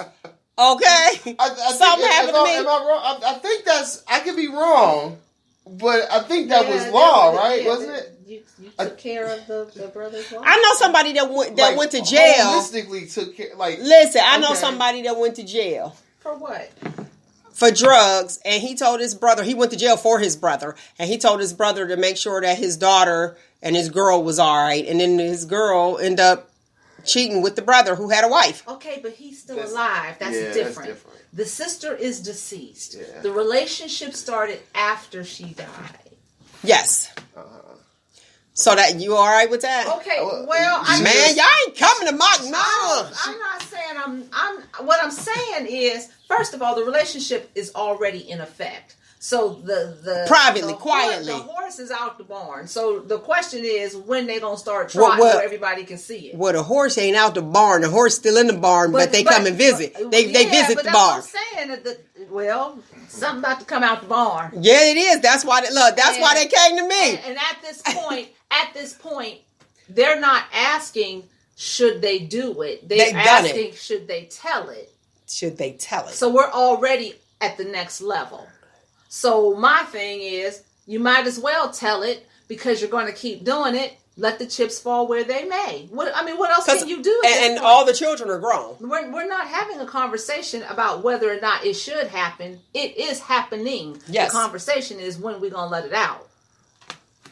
What do we say to that? Come on, man. It's Father's Day. It's your platform. Well, the thing was, like, I'm reading it, and they was talking about the whole thing about Cain and Abel. Like, but they made it seem like, are you not supposed to watch after your brother? But I thought that there was some other meaning. You are right. There are incidences where if if brothers have spouses and a brother dies, the remaining brother takes care of the wife's family and makes sure that the widow is okay. That's fine. And in biblical days, they was stoning the broads who was sleeping with married men. So what we gonna do? We gonna use Old Testament, New Testament to modern day. What we gonna do now? It's already done. They're not asking for permission. They're asking for how they need to have a reveal party. Forget the gender reveal. They have a reveal party. Guess who together? Yes. Would you have a reveal engagement party? Oh. Show up and see who the couple is. Oh. Listen, you play too much. We ain't got that much time. Listen, so my cousin had a party, right? And we were supposed to meet her boyfriend, right? It was meet the guy she was dating. So we all go to this thing, right? I usually don't go, but I went. And we wait, an hour go by, 2 hours go by, 3 hours go by. Well, he never showed up. Oh, shut up. He never showed up? He never showed up. Didn't even have a clue. So what did she say? Guess why he ain't show up? Because I was there. It was somebody I was dating. Quit playing on my phone. Listen, I ain't lying. Girl, listen, I ain't lying. It came out a year and a half later. I was like, what? And I usually don't go. So, and I happened to show up. So you weren't supposed to be there. I wasn't supposed to be there, so didn't nobody get to meet him because I was there. No. And guess what was going on during that time? R. Kelly's in the closet. It was during that time because we was watching it over and over. Girl, bye. Listen, I could write a book on that alone. Oh, man. So, yeah. So, should they tell? If they're going to continue to be involved, I can't see how they won't. But I do think they should reveal it to family, children, because it's going to come out eventually. Oh, okay. So, keep that stuff in your circle. Work it out through there, because when it hits the streets, it's going to be on. Okay. Now, here's the thing. Does it even matter at this age? They're 50. That's what I'm saying. They're already doing it. I mean, my question is, what is it's a done deal. It's just when you probably the reunions. That's the problem. Who going to the reunion? But what? Who? But he can be there because he has children who will be there. She will be there because it's her sister's family. So who would question it? It's just a matter of when are they going to tell everybody what is going on. You want me to tell you what my advice is, and I ain't gonna say that. Look, you found it. This Go ahead, preach your word. What is this? Would you say Levirate? Okay. Lord. Levirate, whatever the word is. Levirate. Let me see. Is that leverage? Is it Levirate? Leverage. I would say leverage. Okay, levirate marriage is a type of marriage in which the brother of a deceased man is obligated to marry his brother's widow. The term levirate is itself a derivative of the Latin word lever, meaning husband's brother. If that CEO don't get his butt back down here right now and teach, go ahead. So the brother is supposed to take. He's supposed to. What is it called? Covet his wife. But he's not coveting. He's assuming responsibility for her in his death. To covet is to want what he cannot have. This is not the case. So it's like well, he just gave it to her. He just passed. He inherited it. So he ain't coveted. He inherited. She inherited her brother-in-law. Ugh. I can't go out like that. I can't go out like that. I'm sorry. No. But okay. That took some digging. Let's see how the internet pronounce it. I did do some. Well, you got it? I pressed it. Leverage. Yeah. See? Look at y'all. Yearn to possess or have is to covet. Okay. So he is yearning to possess or have. But he's not, so he's supposed to inherit her. And she just passed on. So one is levirate and one is coveted. She wanted to possess her brother-in-law. He didn't mind being possessed. He lonely. So that's where you're at. I mean, maybe they look alike. Maybe they look alike. People just got to do them. Yeah, maybe they look alike. I mean, and maybe he's thinking about her. He honored it till death do we part. She's gone. Oh, check this out. Go ahead. I think this is sorority. Right? A sorority? Here, sorority, right? Or sorority, would you not say? Sorority. Mm-hmm. Okay. Sorority marriage is a type of marriage in which a husband engages in marriage or sexual relations with the sister of his wife, usually after the death of his wife, or if his wife has proven infertile. It is so she can't have no kids. Move to the next one. Yeah, that's how you keep the family line going. So it's. I don't like how they just doing chicks now. Well, that's. I mean, but you figure the other like way, we're just being passed off like a jump off. Well, I mean, like I don't know. Like the other, this is the woman acquiring the husband. The husband in some sense. I don't know. Yeah, that's the opposite. The husband was passed off, not the wife. I mean, not the sister. The husband said, "Okay." So you yeah, you're right. Do you? I mean, it was her, and then she gave me his name and reached out, boom. So, all right, I just wanted. So, what do you think? Yay or nay? I mean, I understand what the research says. Yeah, I mean, we just want to make to tell there is a terminology for this stuff that's happening. SORORATE. Yeah. Okay. I would say if they could bear the credit, because it's not, even though it happens in the world, it doesn't really happen here. If they could bear the criticism of it, that's up to them, because people are going to say, well, were y'all messing around when the person was alive and all that other stuff? There's going to be all this other stuff that comes out. Okay. So the thing is, it's like to thy own self be true. If you true. Look at him being poised. Poetic. Elaborate and sororate. If you were true to yourself and true to your mate in that situation, and it's truly not an extenuation of something that you were doing that wasn't right, then I guess it's okay between y'all because y'all know the truth. But the perception, unfortunately, people always want to look at things through a negative lens. So the perception of the reality that we live in is going to be, there might have been some foul play early on. You think it was? You think people will make a story? Will write a story? Heck yeah. They'd be like, well, why, of all the other people, why would you do that? You know what I mean? Because before, when you think about when these things you think both of them were mourning?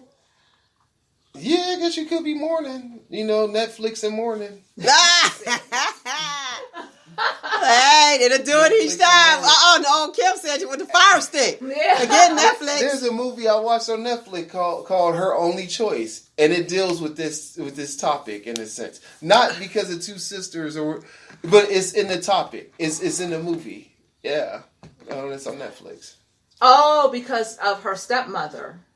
And Yeah. I Well, saw you see that. the That was a movie. good movie. Oh, look at y'all movie watchers. Y'all go ahead. I ain't no movie watcher. Leon, he was the only saving grace in it. Like I was kind of like everybody else was. It was kind of predictable. Yeah, Was it? But I did hang in there and watch it because I don't know.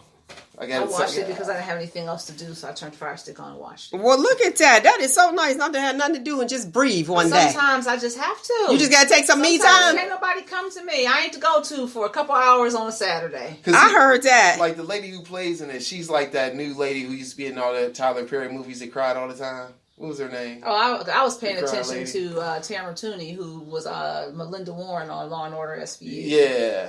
She was I know that sound. What's that sound? That So is Mel's Medical Moments. Ow, I'm going to give y'all something a little different today. Listen, have you been selfish lately? Is being selfish a bad thing? Absolutely not. All right. I'm here to tell you, absolutely not. Sometimes you need to be selfish. You need some me time. And this inspiration that I got, this is from a dear friend of mine. They need to be selfish. And I seen where, actually, I was posting, if somebody's, if you were on social medias, you'll see that I posted, don't just do it. Remember why you're doing it. You be awesome, be you, take time. You want to win, choose you. Everything is about you. That's it. Take your time. Be selfish. It's okay. Here's some things you can do if you are not the selfish person. Listen to your own heart. If it's something that you want to do, as long as it's not harming anybody else, do it. Say no. When that person is coming, and these two go together, when that person is coming and asking you for something that you really don't want to do, I'm going to go back to number one, listen to your own heart. Because first of all, you be like, I really don't feel like doing this. Or you look at somebody and say their phone is ringing. You're looking at the phone. You're like, oh gosh, what do they want? And then what happens? Lord Jesus. You follow that second mind. Listen to your heart. What you feel at the beginning. Don't answer the phone. Send it to voicemail. If you got a problem with saying no, just send them straight to voicemail, okay? Be in control of your own health. Because I'm going to tell you, the other people will stress you out. Their problems will stress you out. Don't allow it to happen. Focus on you. If you're going to get stressed out, be stressed from your own issues, okay? Get uncomfortable. Be uncomfortable. Because guess what? Like with my girl, Yana Von Zandt. You got to interrupt the pattern. Because if you're comfortable all the time, you'll get complacent. Then you'll slip into depression. And we ain't trying to have that. Okay? So, and sometimes things happen, honestly, let's be real. There's things that occur that God will allow to occur because you're too comfortable in your situation. It's like, oh, no. You need to be doing A, B, C, and D and following your purpose. Is this something you want to say? I just hate when really rich people give you advice like abandon what you know. Okay, well, I ain't rich. So, next, clear your head. Take some me time. Like Kim was saying, she went and she watched the movie. Do something for you that you want to do. Don't allow people to plan your day. Don't allow people to schedule your time. Because some folk have that spirit of, hey, what you doing? Or they hear you say this. This is a good one. Oh yeah, I'm taking off tomorrow. Guess what? They done planned your time too. Oh yeah. Well, I heard you was off tomorrow. Okay, you run and pick up Aunt so and so that they could get a break. Do not allow it to happen. Be happy. Change if you are not happy. Please change in your relationship at your job, but make sure you got another one to follow up with, unless it's a negative and toxic environment. If it's a negative and toxic environment, just please let go. God got you. I'm one of those people. And remember, you heard over and over, life happens. Life doesn't just happen. We respond to life. Prime example, look at the weather. How many of y'all had on shorts 2 days ago? Pants the next day, a coat the next day. When the seasons change, we get cold. What do? We respond. We put a coat on. So as life is going on, I just use that little small analogy if I was too deep for you, brother. No. My hands was full. I just started to do the snap. Oh, okay. So this is what I'm going to say. Again, life doesn't just happen. We respond to life. Now, the question is, how will you respond? There you have it. Mills Medical Moments, Q-tips all merged in together. And again, I will say it again. Take control of your own health, because these issues, when you take on somebody else's opinion, somebody else's problems, how somebody else think you should be, and you don't focus on you will find yourself sick. And guess what that person gonna do? After you get sick, they ain't gonna be taking care of you. They're gonna find the next person that they can hop on. Okay? All right, there you have it, lovely people.